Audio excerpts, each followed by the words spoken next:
Hello guys welcome to my channel. तो आशा करछि आपण माने भले थिबे। तो आज जो भिडियोटा आपण देखुछंती तो आमे गोटे आमर मैरेज स्टोरी आउ love marriage versus arrange marriage तो बहुत पिला केमती कोन मैरेज करछंती कोउटा भलो अरेंज मैरेज कि लव मैरेज ता ऊपर आमे गोटे डिस्कशन करछु। तो आशा करछि आपण माने भल लागिवो। तो ये भिडियोटा आपण देखंतु कंटिन्यू तो आपण मैंने जापर कि लव मैरेज भल कि अरेंज मैरेज भल आमको आम हिसाब से जोटा भल लगे तो आम तापर गोटे भिड बनईचु। आशा कर भल लगे। तो चलते कंटिन्यू करवा आज भिड। तो लव मैरेज आउ अरेंज मैरेज तो कौटा बेटर तुमको लगुच कि कौटा बेटर?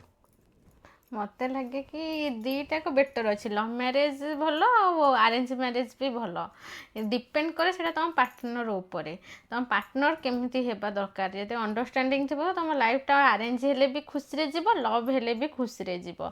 आउ मत तो भल लगे लव विथ मैरेज माने love marriage plus arrange marriage love कर एमती कि घरे राजी होउथिबे कारण आम घर लोक मनरे दुख दे तो आम हूँ के माने साटिस्फाई हो पारानी कि आम मैरेज को नहीं। तो मत भल लगे लव विथ मैरेज आ लव मैरेज और अरेंज मैरेज भितर डिफरेन्स है कि आम लव मैरेज रे पुआटा को आम जानी माने अंडरस्टैंडिंग आगुरी थिबो हेले अरेंज मैरेज रे आमे जानी नथिबा केमिति कोन एबे अरेंज मैरेज पूर्वरु झियो पुओ कथा हेलेनी तांको भितर गोटे लव हेई गलानी स्टार्ट माने अरेंज पर भी घरे कथाबार्ता फोन रे कथाबार्ता हेकी तांको भितर लव हेई जाउची। सेटा डिपेंड करे तमरो पार्टनर ऊपर तुमको केमिति कोन थिबो तम भितर अंडरस्टैंडिंग से भली थिबो कि झगड़ा हो नथिबो बारंबार लव रे भी झगड़ा थाए अरेंज रे भी झगड़ा थाए आउ सेटा डिपेंड करे तुम पार्टनर ऊपर केमिति कोन अंडरस्टैंडिंग रहइबो तुम भितर तुमको कौन लगुच लव भल ना अरेंज भल? तो बहुत पिला अच्छी जमती लव करी जहाँ संगे पाऊँ ता संगे पलाऊँ बहुत छोट एज रु भी पिला कौन कर झील मैंने गाँव में हूँ कि बाहर हूँ जो मैंने भी रोच तो से कौन कर गोटे डिसाइड कर पारना कि गोटे पिला को लव कर मैरेज करी पलैबे या घरे कथा होता मैरेज करेंगे गोटे क्या अरेंज मैरेज करेंगे। तो जो मैंने भी वीडियो देखुच तो आपण मैंने जापर कि लव मैरेज आउ अरेंज मैरेज भितर डिफरेन्स बहुत किसी अच्छी कहीं लव मैरेज कले तुम से पिलाटा को जाच तो लव मैरेज कले बहुत जिनस अच्छी पिला जो मैंने भी जॉब करूना तो कम एज पिला मैंने कौन कर मैरेज कर पलाऊँ कौन सिचुएसन हो जापारना किंतु जिनस कौन तुम लव कर बहुत हाँ एज रे लव हो कि ना किंतु घरे आटलिस्ट तुम डिस्कसन कर कि एमती लव कर कि कौन कराटा बेटर हम कहीं घरे तुम जेहेतु गोटे घरे तुमको एत बड़ छोट बड़ कर तो जो तुम गोटे मैरेज कर पलैब तुम घर लोक इंटरेस्ट नथिबे से मैरेज रे तो सहीटा गोटे भल लगे सेटा से मैरेजटा हमर सक्सेसफुल होई न थाए गोटे गोटे जगह रे। हाँ तो गोटे गोटे जगह कौन हुए ना बापा माँ एग्री न था कि फैमिली जो मैंने भी रिलेटिव से एग्री न था तो तापर तुम जो मैरेज करुच से खुशी न था तुम मैरेज कर तो से बेटर हम तो बहुत पिला अच्छा जो मैंने जॉब करूना झील मानू नहीं पलि आस बहुत स्ट्रगल कर चलुँच झगड़ा मगड़ा होपर मराधरा पर डिवोर्स हो सी भी गोटे केस हो। मत तो लगे कि लवटा लव किसी खराब नुहे तुम पार्टनर जदि तुम अंडरस्टैंडिंग कि तुमको से सपोर्ट करेंगे ताहले लवटा किसी खराब नुहे किंतु जदि आम फास्ट लव आ क्यारियर भितर चूज कर प्रथम भावी कि क्यारियर को आग चूज कर कि लाइफ रे तुम कर सक्सेस हुआ लाइफ रे घर लोक खुशी कर तापर तुम जहाँ को लव करुच घरे कहले से माने राजी हो करेक्ट एमती आम क्यारियर को आम जब न देखिक खाली लव को देखा आजिकल जमी लव हो कि आम कथा हो सब फोन रे मु देखी हस्टेल रोली लाइफ रे हस्टेल लाइफ रे कौन माने सेटा माने समस्ते कथा होथिबे फोन रे कथा होथिबे कि सब बड़े कथा होथिबे सेतबेले कि आम भाविया दरकार कि घर लोक आमको कौन पाई केते कष्ट रे एठिकी छाड़ुछंती पढ़ेबा को आम जब फोन रे सब बड़े कथा होकर आम टाइमटा सियाड़े देदेबा आमर पाठ पढ़ारे से रही न थाए फोकस न थाए तापरे होची घरे भी सेतबेले आ राजी हेबेनी आम जो कहबा मैरेज ये करने को कि कौन से घर लोक भी राजी हो थे पुओ पिला हो कि झील पिला हो पुओ पिला माने तो आग हूँ क्यारियर उपर फोकस करवा दरकार कारण पुओ पिला जब जॉब सेमती नथबो ताहले को घर लोक भी राजी हेबेनी झील घर लोक। करेक्ट। तो आउ गोटे कथा आमर मैरेज तो आम एक्चुअली बहुत लोक मन डाउट थिला कि बहुत लोग पचार कि तुम मैरेज केमती है कौन कला कौन ना ତ ଆମର କେଉଁ ଆକ୍ଚୁଆଲି ଲଭ୍ ମ୍ୟାରେଜ୍ ହେଇନି, ତ ଆମର ଆରେଞ୍ଜ ମ୍ୟାରେଜ୍ ହେଇଛି। ତ ଆମେ ଦୁଇ ଜଣ ବହୁତ ଗୋଟେ ଲୋକ ବି ଏବେ ବି ଡାଉଟ୍ ଅଛନ୍ତି କି ଆମର ଲଭ୍ କି ଆରେଞ୍ଜ ମ୍ୟାରେଜ୍, ମାନେ ବହୁତ ବି ଅଛନ୍ତି। ମୁଁ ଯେତେବେଳେ ବିଏଡ଼୍ ଯାଇଥିଲି ତ ମୁଁ ଯେତେବେଳେ କହିଲି ଫାଷ୍ଟ ଆମର କେମିତି ମୋତେ କହିଲେ କି ତମର କେମିତି ହେଲା ଦିଦି ମ୍ୟାରେଜ୍, ତମର କେତେ ମାସ ହେଲା, ତ ମୁଁ ଯେତେବେଳେ କହିଲି ଆମ କଥା ତ ସମସ୍ତେ ପୁରା ବହୁତ ଇଣ୍ଟରେଷ୍ଟିଂ ହେଲେ ଶୁଣିବାକୁ। ସେଥିପାଇଁ ମୁଁ ଆଙ୍କୁ କହିଲି କି ଚାଲ ଆମ ମ୍ୟାରେଜ୍ କଥା କହିବା, ତ ଆପଣମାନଙ୍କୁ ବି ଭଲ ଲାଗିବ ଶୁଣିବାକୁ। ତ ସେଥିପାଇଁ ଆମେ ଗୋଟେ ଭିଡ଼ିଓ ବନେଇଛୁ। ତ ଆମର ଯେମିତି ମ୍ୟାରେଜ୍, ଆମେ ଦୁଇ ଜଣ ଗୋଟେ ସ୍କୁଲରେ ପାଠ ପଢ଼ୁଥିଲୁ, ତ ଆମର ଆରେଞ୍ଜ ମ୍ୟାରେଜ୍ ହେଇଛି। ତ ଆମ ଦୁଇ ଜଣଙ୍କର ଘରେ କଥାବାର୍ତ୍ତା ହେଇକିରି ଆମର ମ୍ୟାରେଜ୍ ହେଇଛି। ତ ସେଇଟା କେମିତି ହେଲା କ'ଣ ହେଲା ତ ଆମେ ସେଇଟା ଡିସ୍କସନ୍ କରିଛୁ। ତ ଆଉ ଗୋଟେ କଥା ହେଲା, ଆମେ ଦୁଇ ଜଣ ଏମିତି ସ୍କୁଲରେ ସାଙ୍ଗ ଥିଲୁ, ଗୋଟେ ଟ୍ୟୁସନରେ ପାଠ ବି ପଢ଼ିଛୁ, ତ ଗୋଟେ ସ୍କୁଲରେ ପାଠ ପଢ଼ିଛୁ। 10th ଯାଏ ଏକାଠି ଆମେ ହଁ, ତ ପଢ଼ୁଥିଲୁ, 10th ସାଙ୍ଗ ଯାଏ ଥିଲୁ ତ ପୁରା ଆମେ ଗୋଟେ ସ୍କୁଲରେ ଥିଲୁ। ଆଉ tuition B I think same.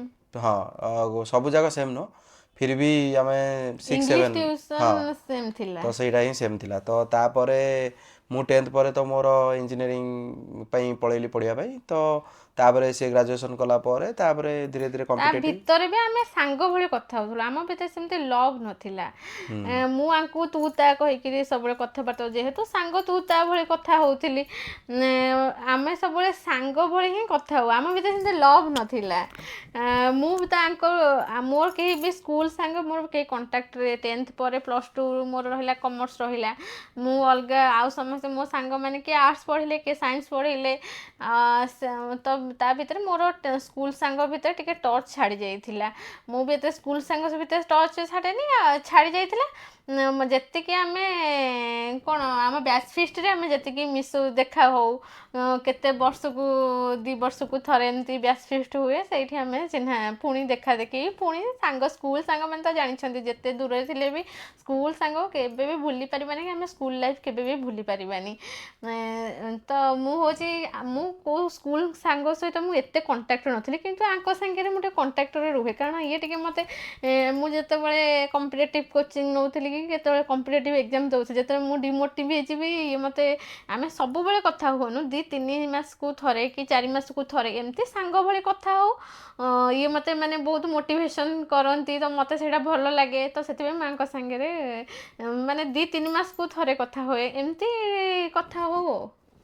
ତାପରେ ଆଉ ଗୋଟେ କଥା ହେଲା, ଆମର ଘରର ସପୋର୍ଟ କେମିତି ଥିଲା, କି ତାଙ୍କ ଘର ହଉ ଆମ ଘର ହଉ, ତ କେମିତି କ'ଣ ସପୋର୍ଟ ଥିଲା, କେମିତି କ'ଣ ଜାଣିଲେ। ତ ତା ଉପରେ ଗୋଟେ କଥା ହେଲା, ଆମର ଘରେ ଯେମିତି ମୋର ଏଜ୍ ହେଇଗଲା, ତ ଆମେ ଦୁଇ ଜଣ ମ୍ୟାରେଜ୍ ଯେତେବେଳେ କଥାବାର୍ତ୍ତା ହେଲୁ, ତ ମୁଁ ବି ମ୍ୟାଟ୍ରିମୋନି ହଉ, ତ ଯେମିତି ବହୁତ ୱେବସାଇଟ୍ ଅଛି ମ୍ୟାରେଜ୍ ପାଇଁ, ତ ମୁଁ ସେଇଥିରେ ବି ଖୋଲିକିରି ମୁଁ ସର୍ଚ୍ଚ କରିଥିଲି କି ମ୍ୟାରେଜ୍ ଟାଇମ୍ ଯେତେବେଳେ ହେଇଗଲା ଆମ ଘରେ କଥା ହେଲୁ। ଘରେ ତ, ଆଉ ତାପରେ ଆଙ୍କ ତ ଇଏ ଯେହେତୁ ଆମେ ସେମ୍ ଏଜ୍, ମାନେ ସେମ୍ କ୍ଲାସ୍, ତ ଇଏ ମୋ ଠାରୁ 1 ବର୍ଷ ବଡ଼ ଅଛନ୍ତି। ତାପରେ ମୁଁ ମୁଁ ଯେହେତୁ ବାହାରେ ରହିକି ପଢ଼ୁଥିଲି ଗ୍ରାଜୁଏସନ୍ ପରେ, ଆପଣମାନେ ଜାଣିଛନ୍ତି ଗାଁରେ ମାନେ ଗ୍ରାଜୁଏସନ୍ ସରିବ ମାନେ ଝିଅମାନଙ୍କୁ ମ୍ୟାରେଜ୍ କରିଦିଅନ୍ତି। ତ ଆମ ଗାଁରେ ବି ସେମିତି ଗ୍ରାଜୁଏସନ୍ ପରେ ଯେଉଁ ଝିଅମାନେ ଘରେ ରହିବେ, କେତେ ବର୍ଷ ରହିବେ, 2-3 ବର୍ଷ ରହିବେ କି 2-4 ବର୍ଷ ରହିଲେ ତାପରେ ତ ମ୍ୟାରେଜ୍ କରିବେ ନା। ମୁଁ ତ ରହିକି କଟକରେ ପଢ଼ୁଥିଲି। ଗାଁରେ ତ, ଆମ ଗାଁରେ ପ୍ରାୟ ସବୁ ଝିଅ ମୋ ଠାରୁ ସାନ ଯିଏ ବି ସେ ସବୁ ମ୍ୟାରେଜ୍ କରିଦେଇଥିଲେ। ତ ଆମ ଘରେ ଅବଭିୟସ୍ଲି ଘରେ ଟେନସନ୍ କି ଝିଅର ଏଜ୍ ହେଇଗଲାଣି, ମ୍ୟାରେଜ୍ କରିବ। ମୁଁ ଟିକେ ଚିଡ଼େ କି ମୁଁ ଚାକିରି କଲେ, ମୁଁ ଭାବିଥିଲି, କିନ୍ତୁ ମୁଁ ଏଇଟା ଡିସାଇଡ଼୍ କରିଥିଲି କି ମୁଁ ଜବ୍ କରିସାରିଲା ପରେ ହିଁ ମୁଁ ମ୍ୟାରେଜ୍ କରିବି। ଆପଣମାନେ ଜାଣିଥିବେ କମ୍ପିଟେଟିଭ୍ ଲାଇଫ୍ କଥା, କମ୍ପିଟେଟିଭ୍ ଜବ୍ କଥା ଜାଣିଥିବେ, କେତେବେଳେ ଚାକିରି ହେଲା ବେଳକୁ କେତେବେଳେ ସେଇଟା କେସ୍ ହେଇ ରହିଯାଉଛି, କେତେବେଳେ ଚାକିରି କଲାବେଳକୁ କେସ୍ ହେଇଯାଉଛି, ତ ଏମିତି କେତେବେଳେ ପୋଷ୍ଟପୋନ୍ ହେଇଯାଉଛି, ତମେ ତ ଭାବୁଥିବ। ତାପରେ ଆମ ଘରେ ତ ଯେତେବେଳେ ମାନେ ନେକ୍ସଟ ଇୟର୍ 2025ରେ ପୁରା ମୁଁ ତ ଏତେ ଦିନ ଯାଇ କହିକି ଅଟକେଇଥିଲି କି ମୁଁ ଜବ୍ କଲେ ମ୍ୟାରେଜ୍ କରିବି, କିନ୍ତୁ ସେଇଟା ତ ମୁଁ କହିପାରିବିନି ମୁଁ କେବେ ଜବ୍ କରିବି ନା।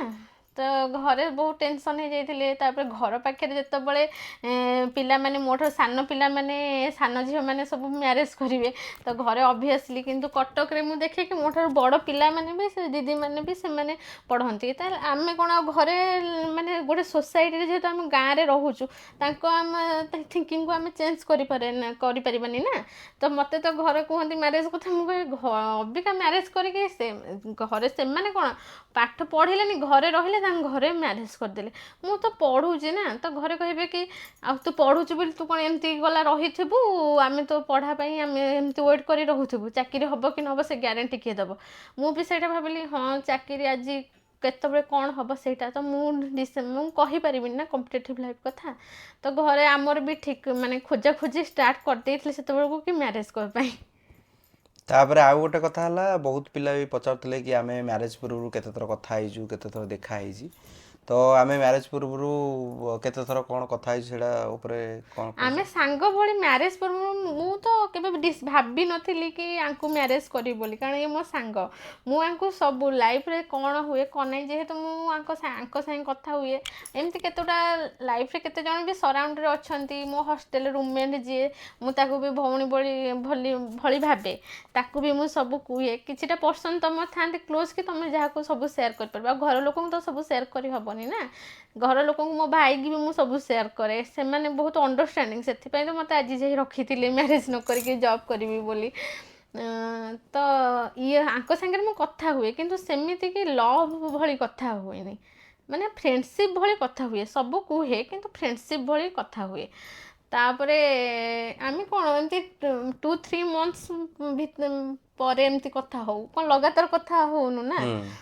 ସେଇଟା ତ ଆଉ ଦେଖା ହେଉଛି ଇଏ କେତେ ମାନେ ଆମର କେବେ ଯୋଉ ଯେମିତି ବ୍ୟାଚ୍ ଫିଷ୍ଟ ହେଇଗଲା, ହଁ କି ଯୋଉ ଗାଁରେ ଆମର ଯୋଉ ବି ବ୍ୟାଚ୍ ଫିଷ୍ଟ ଆମର ହୁଏ, ମ୍ୟାକ୍ସିମମ୍ ବ୍ୟାଚ୍ ଫିଷ୍ଟରେ ସେତେବେଳେ ହିଁ ଦେଖା ହୁଏ। କେତେବେଳେ କେମିତି ତାପରେ ଇଏ ତ ଆଭେଲେବୁଲ୍ ରହିଲେ। ବାଙ୍ଗାଲୋରରେ ହଁ, ରୁହନ୍ତି। ତ ମୁଁ ବାହାରେ ରହୁଥିଲି ଯେହେତୁ, ତ ଆମର ଯେତେବେଳେ ବ୍ୟାଚ୍ ଫିଷ୍ଟ ହେରିକା ହୁଏ ସେତେବେଳେ ବର୍ଷକୁ ଥରେ, 2 ବର୍ଷକୁ ଥରେ କି 3 ବର୍ଷ ଥରେ ସେତେବେଳେ ସେମିତି ଯାହା ହିଁ ଦେଖା। ନର୍ମାଲ୍ ଦେଖା ହୁଏ, ସେମିତି କିଛି ନାହିଁ। ତାପରେ ଆଉ ଗୋଟେ କଥା ହେଲା, ଆମ ଦୁଇ ଜଣଙ୍କ ଯେତେବେଳେ ଘରେ କଥାବାର୍ତ୍ତା ହେଲେ ତ ଘରେ ଡିସିସନ୍ ନେଲେ କି ହଁ ମ୍ୟାରେଜ୍ ହେବ। ତାପରେ ଆମର ଏନଗେଜମେଣ୍ଟ ପାଇଁ ପ୍ଲାନ୍ ହେଇଥିଲା। ତ ଏନଗେଜମେଣ୍ଟ ପ୍ଲାନ୍ ହେଲା ପରେ ଆମର ଗୋଟେ ମନ୍ଦିରରେ ଏନଗେଜମେଣ୍ଟ ହେଇଥିଲା। ତ ମନ୍ଦିରରେ ଆମ ଘର ଲୋକ ତାଙ୍କ ଘର ଲୋକ ଆସିଥିଲେ। ତ ଏନଗେଜମେଣ୍ଟ ପରେ ଆମର ମ୍ୟାରେଜ୍ 6 month ଗ୍ୟାପ୍ ଥିଲା। ତ 6 monthର ଯେଉଁ ଗ୍ୟାପ୍ ଥିଲା, ତ ବହୁତ ପିଲାଙ୍କର ମନରେ ଡାଉଟ୍ ଥିଲା। ବହୁତ ପିଲା ଯେମିତି ବହୁତ ଆମ ସାଙ୍ଗମାନେ, ଆମ ସ୍କୁଲ ସାଙ୍ଗ, ଯେହେତୁ ଆମର ସେମିତି କିଛି ନଥିଲା ଆଫେୟାର୍ସ ଭିତରେ, ଲଭ୍ର କିଛି ନଥିଲା, ତ ହଠାତ୍ ଯେତେବେଳେ ଜାଣିବେ କି ଆମ ସାଙ୍ଗମାନେ ଗୋଟେ ସାଙ୍ଗକୁ ଆଉ ଗୋଟେ ସାଙ୍ଗ ମ୍ୟାରେଜ୍ କରୁଛି, ତ ସେମାନେ ଅବଭିୟସଲି ସକ୍ ହେବା କଥା। ସେମାନେ ତ ବହୁତ ସକ୍ ହେଇଯାଇଥିଲେ କି ଆଙ୍କୁ ଦୁଇ ଜଣଙ୍କର କେବେଠୁ ଲଭ୍ ଷ୍ଟାର୍ଟ ହେଲାଣି। ମୋତେ ତ କେତେ ଜଣ ପଚାରିଛନ୍ତି କି ତମର କେବେ ଏଠୁ ସେଟିଂ ହେଲା। ମୁଁ କହିବି ସେଟିଂ ତ ଆମର କିଛି ହେଇନି, ଏମିତି କି ଘରେ କଥାବାର୍ତ୍ତା ହେଇକିରି ଠିକ୍ କରିଛନ୍ତି। ଆଉ ହଁ, ସେଇଟା ତ ବହୁତ ପିଲା ଭାବୁଥିଲେ କି ଆମର ଲଭ୍ ମ୍ୟାରେଜ୍ ହେଇଛି। ତ ଲଭ୍ ମ୍ୟାରେଜ୍ ଆମର କିଛି ହେଇନି, ଆମର ଆରେଞ୍ଜ ମ୍ୟାରେଜ୍ ହେଇଛି। ଘରେ ଦୁଇ ଜଣ ମୁଁ କଥାବାର୍ତ୍ତା ତ ହେଇକିରି ଏନଗେଜମେଣ୍ଟ ପୂର୍ବରୁ ବି ଡାଉଟ୍ରେ ଥିଲି ମୁଁ ଆଙ୍କୁ ମ୍ୟାରେଜ୍ କରୁଛି। ମୁଁ ପୁରା ଡାଉଟ୍ରେ ଥିଲି ଆଙ୍କୁ ମୁଁ ମ୍ୟାରେଜ୍ କରୁଛି। ମୁଁ ଆଙ୍କୁ ଯେଉଁ ତୁ ତା କହୁଥିଲି, ମୁଁ ଆଙ୍କୁ ବି ତତେ ମୁଁ ମ୍ୟାରେଜ୍ କରୁଛି, ମୁଁ ତ ବିଲିଭ୍ କରିପାରୁନି ତତେ ମ୍ୟାରେଜ୍ କରୁଛି। ଏଇଟା ଆକ୍ଚୁଆଲି ଡେଷ୍ଟିନି ଉପରେ ଡିସାଇଡ଼୍ କରେ। ମାନେ ଡେଷ୍ଟିନିରେ ଯିଏ ଯାହା ପାଇଁ ଲେଖା, ଆକ୍ଚୁଆଲି ମୁଁ ସେଇଠୁ ଭାବିଲି କି ଯିଏ ଯାହା ପାଇଁ ଲେଖା ସେ ମାନେ ଯିଏ ହେଉଥାଏ ତମ ଲାଷ୍ଟକୁ ତମ ଲାଇଫ୍ରେ ହିଁ ଆସିବେ। ମୁଁ କାହିଁକିନା ମୁଁ ଆଙ୍କ ସାଙ୍ଗରେ ଫ୍ରେଣ୍ଡ ଭଳି ବହୁତ କଥା ହେଇଛି, ମାନେ ଲାଇଫ୍ର ସବୁ କଥା ସେୟାର ବି ଆଙ୍କୁ ମୁଁ କରିଛି। ହେଲେ ମୁଁ ସେତେବେଳେ ବି ଭାବିନଥିଲି କି ଆଙ୍କୁ ହିଁ ଲାଷ୍ଟକୁ ମ୍ୟାରେଜ୍ କରିବି। ତ ସେଇଟା ହେଲା ପରେ ତାପରେ ଆମର ଯେଉଁ ଏନଗେଜମେଣ୍ଟ ପରେ 6 month ଗ୍ୟାପ୍ ରହିଲା। ତ ତାର ଯେଉଁ ଲଙ୍ଗ୍ ଡିଷ୍ଟାନ୍ସ ଲୋକମାନେ ରିଲେସନସିପ୍, ତ କହିଲେ 6 month ଭିତରେ କି ଯେତେବେଳେ ଏନଗେଜମେଣ୍ଟ ହେଲା ଆମ ଘରେ ମାନେ ଆମ ଗାଁରେ ଯେଉଁ ଲୋକମାନେ ଅଧା କହିଲେ କି ଏତେ ଦିନ ଗ୍ୟାପ୍ ରଖୁଛ, କେତେବେଳେ ପୁଅ ଝିଅଙ୍କ ମନ, ମାନେ ଆଜିକାଲି ଯାହା ହେଉଛି ପୁଅ ଝିଅଙ୍କ ମନ, ତାଙ୍କ ମନ କାଳେ ବଦଳିଯିବ।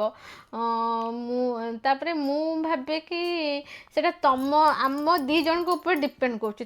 ମାନେ ଗୋଟେ ଝିଅ ଆଉ ପୁଅଙ୍କ ଭିତରେ ଡିପେଣ୍ଡ କରୁଛି ତାଙ୍କ ମନ କେତେବେଳେ ବଦଳିବ କି ବଦଳିବନି, କେମିତି କ'ଣ ହେବ ସେଇଟା ଝିଅ ପୁଅଙ୍କ ଭିତରେ ହିଁ ଡିପେଣ୍ଡ କରୁଛି। ଯଦି ତୁମ ଭିତରେ ସେତିକି ଷ୍ଟ୍ରଙ୍ଗ ରିଲେସନ୍ ଥିବ ନା, ତାହେଲେ ଯିଏ ଯେତେ ଯାହା ବି ଅଲଗା ମାନେ ଯାହା ବି ଯିଏ ଯେତେ କୁହନ୍ତୁ କି ଯାହା କରନ୍ତୁ, ତାହା ମାନେ ସେମିତି କିଛି ହୁଏନି। ମୁଁ ଆଙ୍କୁ ବି କୁହେ, ମୁଁ କହେ ଲୋକମାନେ ଏମିତି କହୁଛନ୍ତି, ଇଏ ତ ମୋତେ କୁହନ୍ତି ତୁ ସେସବୁ କିଛି ବ୍ୟସ୍ତ ହ ନା, ସେମିତି କିଛି ହେବନି। ଆମ ଦୁଇ ଜଣ ତ ଷ୍ଟ୍ରଙ୍ଗ ଅଛୁ, ତ କ'ଣ ପାଇଁ 6 ମାସ ହଉ କି ବର୍ଷେ ହଉ କି 2 ବର୍ଷ ହଉ, ସେଥିରେ କିଛି ଫରକ ପଡ଼େନି।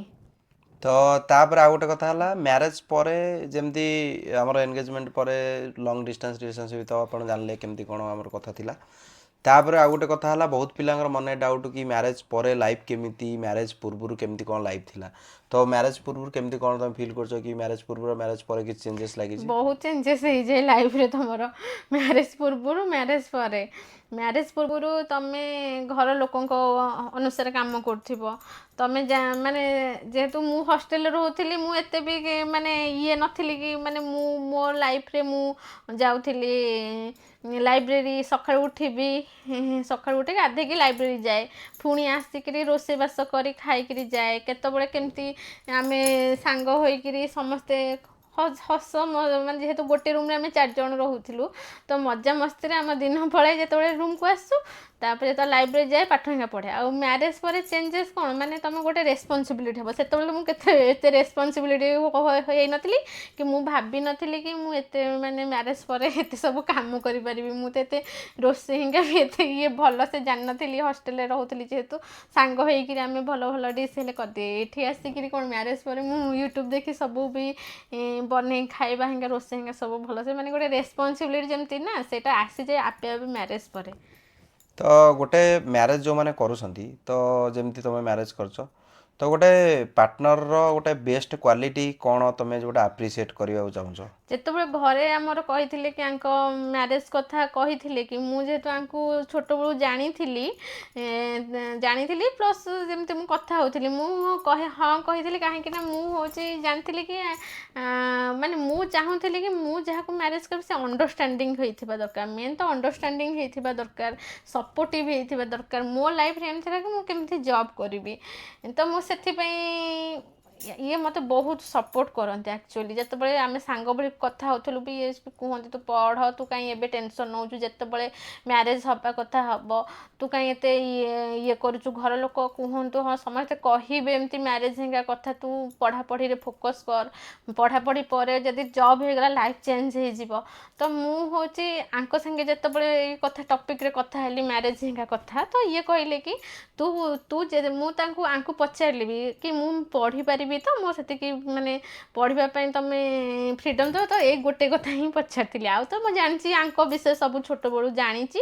ଆଉ ସାଙ୍ଗ ବେଳେ ତ ମୁଁ ହେଉଛି ଯେତିକି ଜାଣିଥିଲି, ତ ମୁଁ ହେଉଛି ଜାଣିଛି ଆଙ୍କ କଥା ସବୁ, ମାନେ ଆଙ୍କ ବିଷୟରେ ମୁଁ ସବୁ ଜାଣିଥିଲି।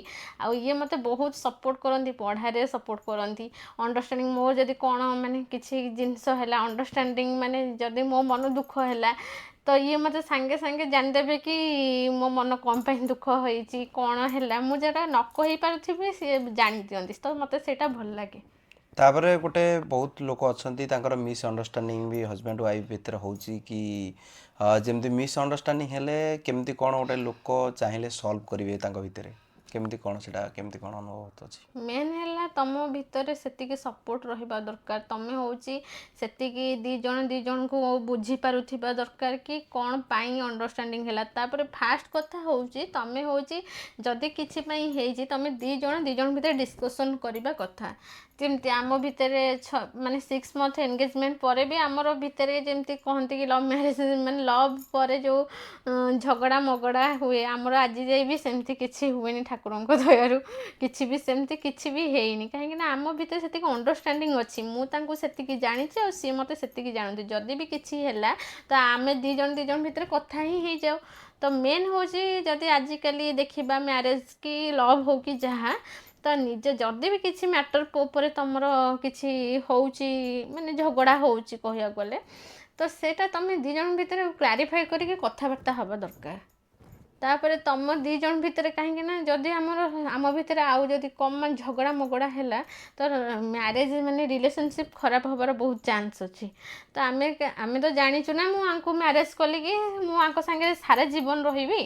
ତ ଫାଷ୍ଟ ଆମର ମ୍ୟାଟର କରେ ବେଷ୍ଟ ଅଣ୍ଡରଷ୍ଟାଣ୍ଡିଂ କରେକ୍ଟ। ତମ ଭିତରେ କ'ଣଟା କେମିତି କ'ଣ ହବ ତମକୁ କ'ଣ ଲାଗୁଛି? ତ ସେଇଟା ତ ଦୁଇ ଜଣ ଭିତରେ ଯାହା ବି ତମେ କଥା ହେଉଛ, ଯାହା ବି ଡିଷ୍ଟର୍ବାନ୍ସ ଅଛି, ତ ଦୁଇ ଜଣ ଭିତରେ କଥା ହୁଅ, ତାକୁ ସଲ୍ଭ କରିବାକୁ ଟ୍ରାଏ କର। ଏମିତି କେଉଁ ଜିନିଷ ନାହିଁ ସଲ୍ଭ ହେବନି, ସବୁ ଚାହିଁଲେ ସବୁ ଜିନିଷ ହେଇପାରିବ। କାରଣ ତମେ ଯେହେତୁ ଗୋଟେ ମ୍ୟାରେଜ୍ କରିସାରିଛ, ତ ତମେ 2-4 ଦିନ 5 ଦିନ କି ଗୋଟାଏ ମାସ 2 ବର୍ଷ ପାଇଁ ତ ମ୍ୟାରେଜ୍ କରିନ, ତ ତମର long life time life time ରହିବାର ଅଛି। ତ ଦେନ୍ ବେଟର୍ ତମ ଦୁଇ ଜଣ ଭିତରେ ଆରାମସେ ବସିକି କ'ଣ ଡିସ୍କସନ୍ ପାଇଁ କର, ଝଗଡ଼ା ହେଇଛି ତ କ'ଣ ସେଇଟା ତାର କ'ଣ ତା ସଲ୍ୟୁସନ୍ କ'ଣ। ସଲ୍ୟୁସନ୍ ତ କ'ଣ? ବହୁତ ସବୁ ଜିନିଷର ସଲ୍ୟୁସନ୍ ଅଛି। ଧୀରେ ଧୀରେ ସେଇଟା କଲା ପରେ ଆପଣଙ୍କର ଆରାମସେ କିଛି ମିସ୍ଅଣ୍ଡରଷ୍ଟାଣ୍ଡିଂ ରହିବନି। ତ ଅଣ୍ଡରଷ୍ଟାଣ୍ଡିଂ ସବୁ ଠିକ୍ ହେଲେ ସବୁ ଜିନିଷ ହେଇପାରିବ। ତା ଏଥରକ ତମେ ମୋତେ କୁହ କି ତମେ ଲାଇଫରେ କ'ଣ ପାଇଁ ଚୁଜ୍ କଲ ମୋତେ? ତ ଜିନିଷ କ'ଣ, ଗୋଟେ ଜିନିଷ ହେଲା ମେନ୍ ହେଲା ଅଣ୍ଡରଷ୍ଟାଣ୍ଡିଂ। ତାପରେ ତମେ ଯାହାକୁ ମ୍ୟାରେଜ୍ କରୁଛ, ତ ମ୍ୟାରେଜ୍ ଯାହାକୁ କରୁଛ, ସବୁ କିଛି ତ ଜିନିଷ ଅଛି ତମକୁ ଭଲ ଲାଗିବା ଦରକାର, କି ତମେ ଯେଉଁ କ୍ୱାଲିଟି ଚାହୁଁଛ ଝିଅ ଗୋଟେ କେମିତି ହେଇଥିବା ଦରକାର। ତ ଗୋଟେ ଜିନିଷ ହେଲା ମେନ୍ ହେଲା ଆଜିକାଲି ପଇସା ସବୁ ଜାଗାରେ ମ୍ୟାଟର୍ କରେନି। ମେନ୍ ହେଲା ପଇସା ସମସ୍ତଙ୍କ ପାଖରେ ଅଛି, କିନ୍ତୁ ଶାନ୍ତି ସମସ୍ତଙ୍କ ପାଖରେ ନାହିଁ। କାହିଁକିନା ରୋଜଗାର ସମସ୍ତେ କରୁଛନ୍ତି, କିନ୍ତୁ ସମସ୍ତେ କ'ଣ ଶାନ୍ତିରେ ରହିପାରୁଛନ୍ତି କି? ତ ଜିନିଷ ହେଲା ମୁଁ ଦେଖିଲି କି ମୋ ଫ୍ୟାମିଲି କି କିଏ ସପୋର୍ଟ କରିବ, କି ମୋ ଫ୍ୟାମିଲି ପାଇଁ କ'ଣ ଦରକାର। ତ ମୁଁ ସେଇଭଳିଆ ଝିଅ ଚାହୁଁଥିଲି କି ମୋତେ ପଇସା ଦରକାର ନଥିଲା, କି ମୋତେ ବଡ଼ ଘର ବଡ଼ ଲୋକ କେହି ଏମିତି ଦରକାର ନଥିଲେ। ତ ନର୍ମାଲ୍ ମୁଁ ଆଜି ମୋ ପାଖରେ ଅଛି, ତ ଆଜି ହଁ ଠିକ୍ ଅଛି ମୁଁ ମଟନ୍ ଚିକେନ୍ ଖାଇ ବଞ୍ଚିବି। ତ କାଲି ମୋ ପାଖରେ ନାହିଁ, ମୁଁ ଭାତ ଡାଲି ଆଳୁ ଚକଡ଼ା ଖାଇକି ବଞ୍ଚିପାରୁଥିବି। ତ ଯେମିତି ମୋ କତିରେ ଆଜି ମୋ କତିରେ କିଛି ଅଛି, ହଁ ମୁଁ ଅଛି, ତ କାଲି ମୋ କତିରେ ନାହିଁ, ଯେମିତି ସେ ଲାଇଫ୍ଟା ବି ମୋ ସାଙ୍ଗରେ କିଏ ମୋ ସହିତ ରହିକିରି ଯେମିତି ଆଗକୁ ଯାଉଥିବ। ତ ସେଇଭଳିଆ ପିଲା ମୁଁ ଦେଖୁଥିଲି। ତ ମୋତେ ଲାଗିଲା କି ହଁ ମୋତେ କିଛି ଜିନିଷ ଲାଗିଲା କି ଏଇ କ୍ୱାଲିଟି ଅଛି ବୋଲି। ଦେନ୍ ମୁଁ ଚୁଜ୍ କଲି, ହଁ ମୁଁ ଏଇ ପିଲାଟାକୁ ବାହା ହେଲେ ହଁ ମୁଁ ବହୁତ ଆଗକୁ ଯାଇପାରିବି, ହଁ ମୋ ପାର୍ଟନର୍ ବନେଇଲେ ମୁଁ ଆଗକୁ ଚାଲିପାରିବି। ଯେହେତୁ ଆମ ଭିତରେ ଲଭ୍ ନଥିଲା ତ ମୁଁ ସବୁବେଳେ ଆଙ୍କୁ କୁହେ କି ତମେ ମୋତେ କ'ଣ ପାଇଁ ଚୁଜ୍ କଲ କି ହଁ ଆକୁ ମ୍ୟାରେଜ୍ କଲେ ଠିକ୍ ହେବ। ତ ମୋ ଭିତରେ ତ ସେମିତି କିଛି କ୍ୱାଲିଟି ନାହିଁ କି ମୁଁ ହେଉଛି କି ରେସ୍ପନ୍ସିବିଲିଟି ଏତେ ନାହିଁ। ତ ଇଏ ମୋତେ କିଛି କୁହନ୍ତିନି, ଆଜି ଆପଣଙ୍କ ସାମ୍ନାରେ କହିଲେ ଆଉ। ତ ସେଇଟା ଆମ ଜିନିଷ। ତାପରେ ଆଉ ଗୋଟେ ଜିନିଷ ହେଲା ଯେଉଁମାନେ ବି ଏ ଭିଡ଼ିଓ ଦେଖୁଛନ୍ତି, ତ ତାଙ୍କୁ ତମେ ଗୋଟେ ଆଡ଼ଭାଇସ୍ କ'ଣ ଦେବାକୁ ଚାହୁଁଛ? ଯେଉଁମାନେ ବି ମ୍ୟାରେଜ୍ କରିବେ, ମ୍ୟାରେଜ୍ର ତମେ ମ୍ୟାରେଜ୍ରୁ ଲଭ୍ ହଉ ଆରେଞ୍ଜ ହଉ, ତ ତମେ କେଉଁ ଗୋଟେ ଜିନିଷ ଆଡ଼ଭାଇସ୍ ଦେବାକୁ ଚାହୁଁଛ? ଲଭ୍ ମ୍ୟାରେଜ୍ ମୁଁ କହିବି କି ଲଭ୍ ମ୍ୟାରେଜ୍ ଭଲ, ଆରେଞ୍ଜ ମ୍ୟାରେଜ୍ ବି ଭଲ। ଆମର ପୁଣି ଆରେଞ୍ଜ ମ୍ୟାରେଜ୍ ନା, ତ ଆମେ ଏଇଆ କି ଆମେ ଛୋଟବେଳୁ ସାଙ୍ଗ ଥିଲୁ, ତ ଦୁଇ ଜଣଙ୍କ ବିଷୟରେ ସବୁ ଜାଣିଥିଲୁ। ଲଭ୍ ହଉ କି ଆରେଞ୍ଜ ହଉ, ତ ନିଜ ପାର୍ଟନରଙ୍କ ଭିତରେ ତୁମର ଡିସିସନ୍ ଠିକ୍ ରହିବା ଦରକାର। ତୁମେ କିଛି ପ୍ରୋବ୍ଲେମ୍ ହେଲେ ସଲ୍ୟୁସନ୍ ଠିକ୍ ବାହାର କରୁଥିବା ଦରକାର। ଆଉ ମୋଷ୍ଟ ଇମ୍ପୋର୍ଟାଣ୍ଟ କଥା ହେଲା ତୁମ ଭିତରେ ଅଣ୍ଡରଷ୍ଟାଣ୍ଡିଂ ଠିକ୍ ରହିବା କଥା। ଆଉ ଫାଷ୍ଟ ତ ମୁଁ ଆଜିକାଲି ପିଲାମାନଙ୍କୁ ମାନେ ଯିଏ ଏଇ ଯେଉଁ ପାଠ ଭିତରେ ଯିଏ ଲଭ୍ ହିଙ୍ଗା କରୁଛନ୍ତି, ତ ସେଇଟା ତାଙ୍କୁ କହିବେ କି ତୁମେ ଫାଷ୍ଟ କ୍ୟାରିୟର୍ ଉପରେ ଫୋକସ୍ କର। ଲଭ୍ ହଁ ଲଭ୍ ତ ଭଲ, ହେଲେ ଆମେ ଫାଷ୍ଟ କ୍ୟାରିୟର୍, ଲଭ୍ ତ କୁଆଡ଼େ ଯିବେନି ନା। ମାନେ ଆମେ ଯଦି ଯାହାକୁ ଭଲ ପାଉଛୁ, ଯଦି ସେ ଆମକୁ ସତରେ ଭଲ ପାଉଥିବ, ସେ ଆମ ପାଖରେ ଯେମିତି ଯାହା ହେଲେ ରହିବ ଆଉ ଆମକୁ ସପୋର୍ଟ ହିଁ କରିବ। ତ ମେନ୍ ଇମ୍ପୋର୍ଟାଣ୍ଟ କଥା ହେଉଛି ଆମେ ଫାଷ୍ଟ କ୍ୟାରିୟର୍ ଉପରେ ଫୋକସ୍ କରିବା। ଆମକୁ ଲାଇଫ୍ରେ କ'ଣ ଦରକାର, ଆମେ କ'ଣ ଆଚିଭମେଣ୍ଟ କରିବାର ଅଛି, ସେଇଟା ଆମେ ଆଗ ବୁଝିବା। ସେଇଟା ହେଇସାରିଲା ପରେ ଆମେ ଲଭ୍ କରିକି ମାନେ ଲଭ୍ ତ କରୁଛେ, ମ୍ୟାରେଜ୍ କରିବା ଘରେ କହିକିରି, ସେଥିରେ କିଛି ପ୍ରୋବ୍ଲେମ୍ ନାହିଁ। ମେନ୍ ଇମ୍ପୋର୍ଟାଣ୍ଟ ହେଉଛି ଆମ ଭିତରେ ଅଣ୍ଡରଷ୍ଟାଣ୍ଡିଂ ଭଲ ରହିବା ଦରକାର।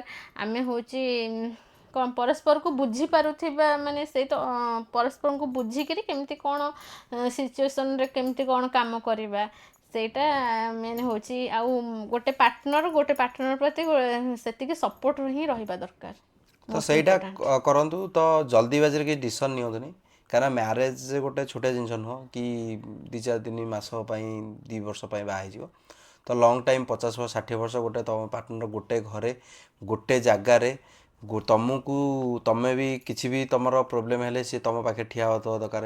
ତମର କିଛି ବି ସିଚୁଏସନ୍ରେ ସେ ହ୍ୟାଣ୍ଡେଲ୍ କରିପାରୁଥିବା ଦରକାର। ମେନ୍ ହେଲା ଦୁଇ ଜଣଙ୍କୁ ସପୋର୍ଟ କରିବା ନିହାତି ଦରକାର। କାରଣ ଯେମିତି ପୁଅ ପିଲାଙ୍କର ଇଚ୍ଛା ଅଛି, ସେମିତି ଝିଅ ପିଲାଙ୍କର ବି ଗୋଟେ ଇଚ୍ଛା ଅଛି। ସିଏ ତାଙ୍କ ପୁଅ ପିଲା ଯେମିତି ଚାହୁଁଥିବେ କି ଆମେ ଜୀବନରେ କେମିତି ଡେଭଲପ୍ ମାନେ ଆଗକୁ ଯିବା, ସେମିତି ଝିଅ ପିଲାମାନେ ଗୋଟେ ଝିଅଟିର ବି ଇଚ୍ଛା ଥିବ ଆମେ କେମିତି ଆଗକୁ ଯିବା। ହଁ ଘର କରେକ୍ଟ। ସବୁ କଥା ଆମେ ବୁଝିବା। ଆମେ ଯେହେତୁ ମ୍ୟାରେଜ୍ କରୁଛୁ, ତ ଘର କଥା ସ୍ୱାମୀ କଥା ସବୁ ବୁଝିବା। ତା ଭିତରେ ଆମର ବି ତ କିଛି ଇଚ୍ଛା ଥିବ ନା। ତ ସେଇଟା ମେନ୍ ଅଣ୍ଡରଷ୍ଟାଣ୍ଡ ରହିବା, ମାନେ ପୁଅ ଝିଅଙ୍କ ଭିତରେ ଅଣ୍ଡରଷ୍ଟାଣ୍ଡିଂ ରହିବା ଦରକାର କି କିଏ କ'ଣ ଚାହୁଁଛି।